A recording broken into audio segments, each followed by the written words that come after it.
Hello बच्चों, अब हम कर रहे हैं 1.7 टेक्स्ट बुक का क्वेश्चन है। ये एग्जाम्पल का, ये एक्सरसाइज नहीं है, ये एग्जाम्पल का ही इन टेक्स्ट का क्वेश्चन है। इसमें आप लोगों को क्वेश्चंस तो दे दिया बट उसका सॉल्यूशन नहीं दिया है, थोड़ा सा हिंट देके रख दिया है, वहाँ तक के हिंट देके आपको छोड़ दिया है। आपको उसको खुद से फाइंड करना है और वहाँ पे आपको फोर्स की वैल्यू बताना है। नाउ क्वेश्चन स्टार्ट करते हैं। Consider the charges Q, Q and minus Q। There are 3 charges. कौन कौन है 3 charges? Q, Q and minus Q। ठीक है। Placed at vertices, placed at vertices Q, Q जैसा कि हमको क्वेश्चन में दिया है हम उसके हिसाब से कर रहे हैं। ठीक है। On the equilateral triangle. अब मैं आप लोग को एक चीज़ बताऊं कि जब हम इक्विलेटरल ट्रायंगल की बात करते हैं, मैंने हमेशा से बोला है कि आप लोग क्वेश्चन को छोटे छोटे पार्ट्स में तोड़ के उसका मीनिंग निकालें। अब हम एक छोटे से पार्ट में तोड़ रहे हैं हमारे क्वेश्चन को, that is equilateral triangle. Naturally इसकी साइड सेम है तो हम एक साइड ले लेते जो हमारी बुक में दिया है L। इट मीन्स हमारा तीनों साइड हो गया L। ठीक है। अब हमसे बोल रहा है इक्विलेटरल, तो ये हो गया है 60 डिग्री ईच। ये भी क्लियर हो गया आप लोगों को। अब अगर मैं एक एक साइड को थोड़ा सा एक्सपेंड करती हूँ तो ये हो जाता है 120 डिग्री। चलिए ये भी आप लोग को क्लियर हो गया। ठीक, यहाँ तक कि हमारा इक्विलेटरल के बारे में मैंने आप लोग को बता दिया, ये हमारा इक्विलेटरल है। ओके, नाउ हमारा चार्जेस। हमारा एक चार्ज है Q, दूसरा चार्ज है Q और तीसरा चार्ज है माइनस Q। यहाँ पे माइनस Q का मतलब नेगेटिविटी नहीं है। यहाँ पे माइनस Q का मतलब होता है this is a proton, this is a proton and this is a electron, this is an electron. Clear? ये भी हमको क्लियर हो गया। अब मैं बता दूँ कि जहाँ पे प्रोटॉन है वहाँ पर होगा रिपल्शन और जहाँ पे इलेक्ट्रॉन और प्रोटॉन है वहाँ पे क्या रहेगा? वहाँ पे रहेगा अट्रैक्शन। ये भी क्लियर हो गया आपको? ठीक, हमारा थर्ड पॉइंट कॉन्सेप्ट बनाने से पहले हम शुरू करते हैं। कूलम्ब के 2 पॉइंट चार्जेस जिनके बीच में डिफरेंसेस L है। इस वक्त मेरे पास ये पॉइंट है Q1 और Q2। मैंने यहाँ से लिया है Q1 और Q2, इनके बीच में डिफरेंसेस L है। जब मैं फोर्स इस पर फाइंड करना चाहती हूँ उस कंडीशन में 2 आता है और 1 के ऊपर फोर्स लगाता है। फोर्स क्या बता रही हूँ मैं? Force on 1/2। कहाँ पे? जब मैं Q1 चार्ज को स्टडी कर रही हूँ। जब मैं Q2 चार्ज को स्टडी करती हूँ द फोर्स ऑन 2/1। अब मैं यहाँ से स्टडी कर रही हूँ Q3 के लिए। जब मैं Q3 के लिए स्टडी कर रही हूँ तो फोर्स अगर 2 लगा रहा है 3 के ऊपर दैट इज 2, 3।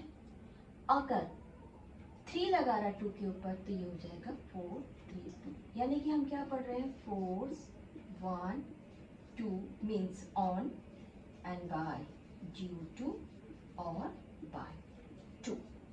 यानी कि F के ऊपर फोर्स यहाँ से यहाँ तक के आ रहा है। बट रिमेंबर, अगर हम यूनिट वेक्टर में जाएंगे, हम इसके यूनिट वेक्टर में जाएंगे, L लेंगे या N लेंगे या R डिस्टेंस को स्टडी करेंगे तो यूनिट वेक्टर यानी कि हमारा एरो हमेशा उल्टा ही सही दिखाएगा कि मेरा फोर्स जो है वो 2 की तरफ है। ठीक है, तो ये हो गया हमारा थोड़ा सा जो दिया हुआ है F21, F12, F13, F31, F32। ये हो गया हमारा थोड़ा सा कॉन्सेप्ट क्लियर। अब हमारे जो बुक में जो कुछ भी दिया है हम कोटेशंस के लिए सबको लिख लेते हैं, लेकिन अब चालू हो जाता है हमको फोर्स फाइंड करना। हमारा क्वेश्चन क्या है? हमको फोर्स फाइंड करना है हर एक एक पॉइंट पर। मैं शुरुआत करती हूँ पॉइंट ए पे। पॉइंट ए पे, ठीक है। इसको सिखाने से पहले, पॉइंट ए पे आने से पहले थोड़ा सा 1 मिनट के लिए हम कर लेते हैं लॉ ऑफ पैरेललोग्राम। एक वेक्टर अगर इस डायरेक्शन में जा रहा है जो कि बी से ए की तरफ आया है, मेरा दूसरा वेक्टर सी से बी की तरफ आया है। ठीक है, तो मेरा रिजल्टेंट नहीं, उल्टा हो गया, सॉरी। ये मेरा वेक्टर दूसरा बी से सी की तरफ जा रहा है अट्रैक्शन में, तो मेरा रिजल्टेंट वेक्टर जो है वो ये बनेगा। जब मुझे रिजल्टेंट वेक्टर फाइंड करना है तो मैं फाइंड करती हूँ diagonal. Diagonal is my resultant vector और वहाँ पे मैं बना देती हूँ एक पैरेललोग्राम। और पैरेललोग्राम में अगर मुझे फोर्स 1 दिया है, यहाँ देखिए फोर्स 1 दिया है, तो जब मैं फोर्स फाइंड करने जाऊँगी तो मेरा फोर्स का फॉर्मूला होगा, 2 अप्लाइड फोर्स है, पहला एक अप्लाइड यहाँ हो रही है, दूसरी अप्लाइड यहाँ हो रही है, that is F1 plus F2 their square, this is vector, okay, plus 2F1 F2 multiplied cos theta, वो cos थीटा, ये वाली cos थीटा जहाँ पर मेरा रिजल्टेंट वेक्टर बन रहा है। और मैंने आपको बताया है इक्विलेटरल ट्रायंगल में ये 60 था, तो मुझे इसकी ज़रूरत पड़ेगी 120 की। और मेरा रिजल्टेंट वेक्टर ऑलरेडी बुक में दिया है F1, ठीक है। इसको याद रखिए, ये पैरेललोग्राम का रिजल्टेंट वेक्टर का फॉर्मूला है। इसको मैं डायरेक्ट ही फॉर्मूला लगाऊंगी, उस समय आप लोग कंफ्यूजन में मत आए। नाउ पॉइंट ए पे हम कैलकुलेशन करना चालू करते हैं।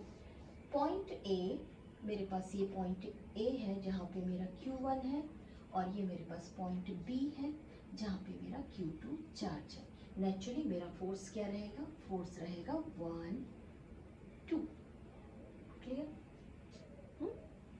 लेकिन मुझे कैलकुलेट किसको करना था, मुझे कैलकुलेट तो इसको करना था, रिजल्टेंट वेक्टर को।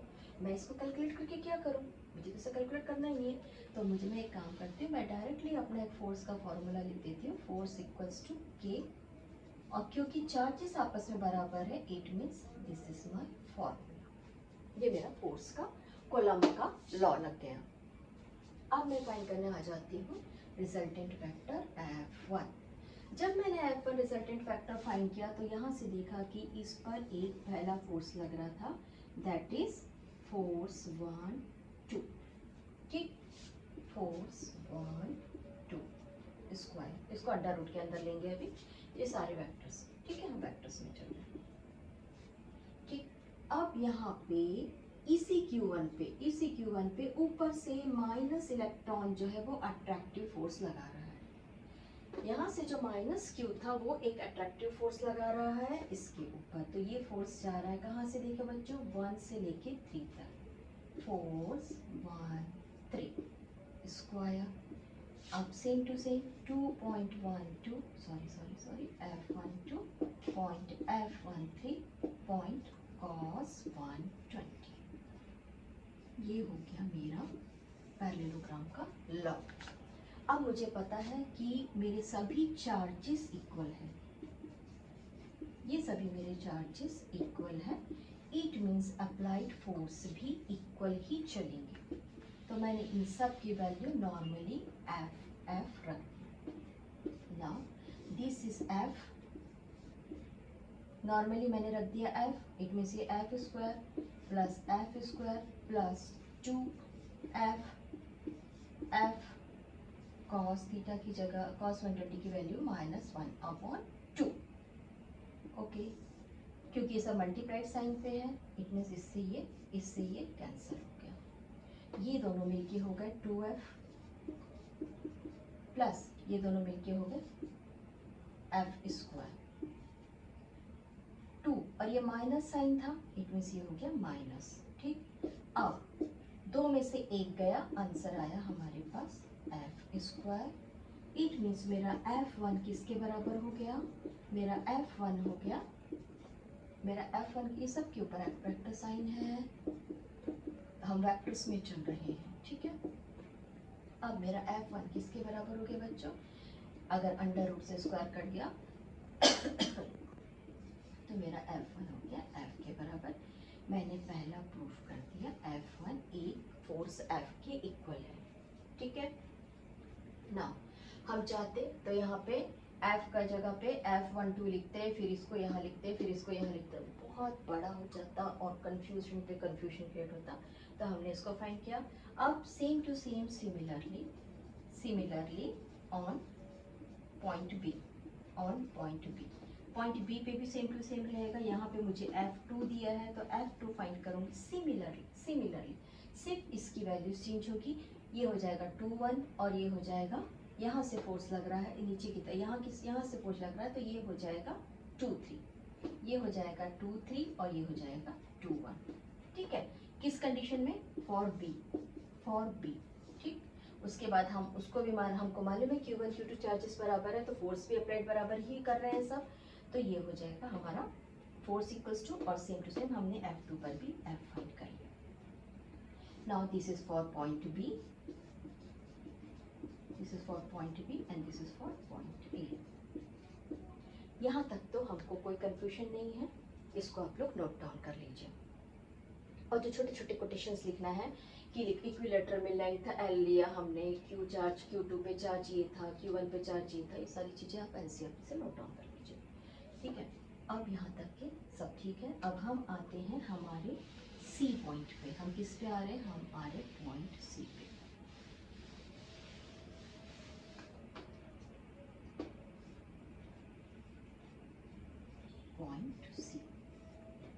पॉइंट सी पे हमको पता है ये हमारा इक्विलेटरल ट्रायंगल में माइनस सी जो है, माइनस ई जो है, वो इलेक्ट्रॉन जो है minus Q equals to minus Q जो है, वो नेचुरली फोर्स किसकी तरफ लगाएगा? नीचे की तरफ, दूसरे चार्जेस की तरफ से अट्रैक्शन करने के लिए फोर्स अप्लाई करेगा। ठीक, जब ये फोर्स नीचे की तरफ लगा रहा था तो इस फोर्स का नाम हमने दे दिया F ऑन 2/3, और दूसरा फोर्स ही इस डायरेक्शन में लग रहा था, वो था F on 2, wait a minute, F on 1/3 F2। ठीक है, हमारे दो फोर्स लग रहे हैं ऊपर से नीचे की तरफ में। क्लियर है? हमने ये दो फोर्स लेना, बट साथ में हमारा एक रिजल्टेंट फोर्स है। हमारा रिजल्टेंट फोर्स कौन है? हमारा रिजल्टेंट फोर्स है F3, और यहाँ पर हमको मिला था 120, और यहाँ पर मिल रहा है हमको only 60 degree. As usual equilateral triangle है 60 डिग्री। ठीक, अब हम इसको बनाते हैं F3 का formula for resultant vector. F3 resultant vector मैंने अभी आप लोग को बताया था क्या क्या लेना था हमको लेना था फोर्स अप्लाइड ऑन 3 ऑन 2, नीचे की तरफ फोर्स जा रही है ना, नीचे की तरफ फोर्स जा रही, अप्लाइड ऑन 3/2, फोर्स नीचे की तरफ जा रही है। ओके, फोर्स आई थिंक हमको फोर्स नीचे जाती हुई दिख रही है। इट इज 3 1 3 2 प्लस, इसके पहले जो था उसको करेक्शन कर लीजिए, 2 F31 F32 cos 60, cos 60 की वैल्यू है 1/2। Now F3 equals to under root, इसकी वैल्यू हमने F रख ली, इसकी वैल्यू हमने F रख ली। As usual they are equal, they are 2F² plus इसका वैल्यू रख दीजिए 2.F² मल्टीप्लाइड 1/2, 2 से 2 कैंसिल हो गया, 2 + 1 बिकम अंडर रूट 3F²। हमारा F बाहर आ गया, F3 इक्वल्स टू हमारा F बाहर आ गया और अंदर बच गया हमारे पास अंडर रूट 3। अब इन सब चीज़ों में जब हम पढ़ रहे थे, इन सब सारी चीज़ों को जब हम पढ़ रहे थे, तो हमारे एनसीईआरटी बुक में एक पॉइंट था R कैप N कैप। ठीक है, यूनिट वेक्टर हमको बताता क्या है? आप लोगों ने कभी सोचा यूनिट वेक्टर हमको बताता क्या है? यूनिट वेक्टर जो था, ये तो चलो हमने यहाँ पे जब एरो लगाया, ये जो हमने एरो लगाया है ये हमारा किस चीज़ के लिए? ये तो हमारा वेक्टर का डायरेक्शन है, क्योंकि force is a vector quantity और हम वेक्टर्स में ही इसको पढ़ रहे हैं, क्योंकि हमने पैरेललोग्राम का लॉ यूज़ किया है, तो हमको वेक्टर्स में रहना ही रहना है। यूनिट वेक्टर जो है वो हमारा लेंथ टूवर्ड्स बताता है। ठीक है, हम जो मेजरिंग करते हैं ना कि हमारा फोर्स कितना दूरी तय किया, कितना डिस्टेंस तय किया, ये उस डिस्टेंस का डायरेक्शन बताता है। आपका फोर्स जिस डायरेक्शन पे चल रहा है, आपका फोर्स या हमारा फोर्स जिस डायरेक्शन पे चल रहा है, उस डायरेक्शन को ये बताता है। ठीक है, तो जब हम फोर्स अप्लाई कर रहे थे तो हम इसके बाजू में इसका यूनिट वेक्टर भी लिख देंगे। इसके प्रीवियस में जो क्वेश्चन था, अगर इसके लिए एन यूनिट वेक्टर यूज़ हुआ तो इसके लिए एन यूज़ कर लीजिए। F1 के लिए क्या यूज़ हुआ था, F1 के लिए जो भी यूज़ हुआ था उसको आप यूनिट वेक्टर में, यूनिट वेक्टर अगर R यूज़ हुआ तो R कर लीजिए, और F2 के लिए जो भी यूनिट वेक्टर यूज़ हुआ है, ये हमको सिर्फ डायरेक्शंस बताने के लिए कि टुवर्ड्स टू दिस डायरेक्शन जो भी यूनिट वेक्टर यूज़ हुआ है उसको कर लीजिए ना। यहाँ तक के हम आ गए, लेकिन हमको सभी चीज़ें पता थी कि हमारे फोर्सेस जो है वह आपस में बराबर है, तो हम करते हैं sum of forces, that is F equals to F1 plus F2 plus F3 equals to net force is 0। अब हम यहाँ पे आके बोलते हैं कि नेट फोर्स 0 क्यों है। अगर आप लोग का लिखना हो गया तो मैं इसे इरेज कर रही हूँ, ठीक है। अब हम यहाँ पे आके बोलते हैं कि नेट फोर्स 0 क्यों है। एक छोटी सी इमेजिन कर लीजिए कि फोर्स कहाँ से कहाँ लग रहा है, क्या हो रहा है, वो सारी चीज़ों को छोड़ दीजिए। अगर यहाँ पर एक चार्ज है, यहाँ पर भी एक चार्ज है और यहाँ पर भी एक चार्ज है, ये दोनों रिपल्शन कर रहे हैं, भाग रहे हैं एक दूसरे से, और ये दोनों अट्रैक्शन कर रहे हैं, ठीक है, भाग रहे हैं। ओके, इस कंडीशंस पे क्या होता है, एक सेंट्रॉइड फोर्स जो होता है, एक सेंट्रॉइड फोर्स जो होता है उसको हम चेक करते हैं, उसके डिस्टेंस फाइंड करते हैं और फोर्स को फिर कैलकुलेट करते हैं। यहाँ पर जब हम फोर्स को कैलकुलेट कर रहे थे ना बच्चों, जब हम इस फोर्स को कैलकुलेट कर रहे थे तो हम सेंट्रॉइड फोर्स की तो नहीं बोलूँगी मैं, सेंट्रॉइड फोर्स के जनरली प्लस पॉजिटिव ही रहता है। हम जब फोर्स कैलकुलेट कर रहे थे तो हमारा जो F1 था वो था K Q² अपॉन L, दूसरा हमारा F2 आया था वो भी सेम था K Q² अपॉन L, और हमारा जो F3 आया था वो भी सेम आया था K Q² अपॉन L। आप लोग मुझसे बोलेंगे कि F3 पे मैंने Q पे माइनस क्यों नहीं रखा। एक बार फिर से बोलूँगी, इलेक्ट्रॉन नेगेटिवली चार्ज है, इलेक्ट्रॉन नेगेटिवली चार्ज है, नेगेटिवली चार्ज है, ठीक है, ये इसकी पहचान है। ओनली आइडेंटिटी है, नेगेटिव नहीं है। ओनली आइडेंटिटी है कि मैं इलेक्ट्रॉन हूँ, मुझे ऐसा लिखा जाए। ओनली आइडेंटिटी है, नेगेटिव नहीं है, इसलिए इसको हम नेगेटिव नहीं लिखते हैं। और बाद में हमको पता चलता है कि तीनों फोर्सेस बराबर रखे थे, क्योंकि कहीं पर भी फोर्सेस अगर बराबर में लगा जाता है तो वहाँ पर नेट फोर्स जो होता है वो हमेशा 0 होता है। ये आप लोगों ने 7th में पढ़ा है, जब हमने बहुत छोटा सा क्लास पढ़ा था, छोटा सा वैल्यूज पढ़ा था, हमने पढ़ा था कि एक ऑब्जेक्ट 5 न्यूटन्स का फोर्स लगा रहा है और दूसरा ऑब्जेक्ट 7 न्यूटन्स का फोर्स लगा रहा है, तो क्या ये इक्वल है? No, this is not equal. लेकिन अगर एक ऑब्जेक्ट 5 न्यूटन्स का फोर्स लगा रहा है और वही पे दूसरा ऑब्जेक्ट 5 न्यूटन्स का फोर्स लगा रहा है, तो they are equal, yes they are equal. उस कंडीशन में 5 से 5 कैंसिल हो गया, 9 से कैंसिल हो गया, नेट फोर्स इज 0, ठीक है। सेम वैसे ही हमारे पास F1, F2, F3 इक्वल्स थी, इसलिए हमारा नेट फोर्स 0 है।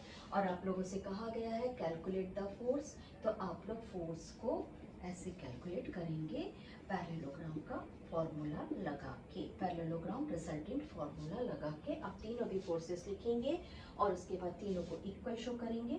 That is our answer. I hope आप लोग को काफ़ी अच्छे से समझ में आ गया है। और थोड़ा सा एनसीईआरटी के क्वेश्चन को इसके साथ में एक बार और पढ़ लीजिए, बहुत अच्छे से समझ आ जाएगा। Have a nice day.